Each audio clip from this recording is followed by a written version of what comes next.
T'es au collège et t'as pas compris la réciproque du théorème de Pythagore. À quoi ça sert la réciproque du théorème de Pythagore? La réciproque du théorème de Pythagore sert à savoir si un triangle est rectangle ou n'est pas rectangle. Cette question tombe chaque année au brevet. Je te montre tout de suite comment ça marche. Voici ce qu'on a. On a un triangle, on connaît les trois longueurs, mais on ne sait pas s'il est rectangle.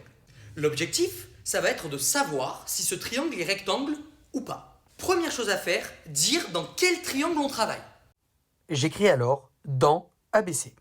Deuxième chose à faire, je vais calculer la longueur la plus grande au carré et ensuite je vais calculer cette longueur au carré plus cette longueur au carré. Il faut bien écrire, d'une part, on calcule la longueur la plus grande au carré.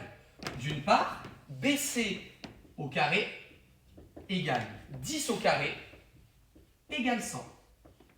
D'autre part, et il faut bien l'écrire, on calcule donc maintenant AC au carré plus AB au carré. Ce qui nous fait 6 au carré plus 8 au carré, c'est-à-dire 36 plus 64, c'est-à-dire 100.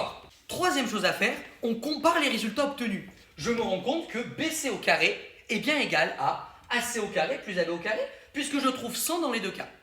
J'écris alors BC au carré égale AC au carré plus AB au carré. Et dernier point, le quatrième point, on conclut. On va dire que d'après la réciproque du théorème de Pythagore, étant donné que le côté le plus long au carré est égal à la somme des longueurs des carrés des deux autres côtés, le triangle est rectangle. J'écris alors, donc d'après la réciproque du théorème de Pythagore, le triangle ABC est rectangle en A.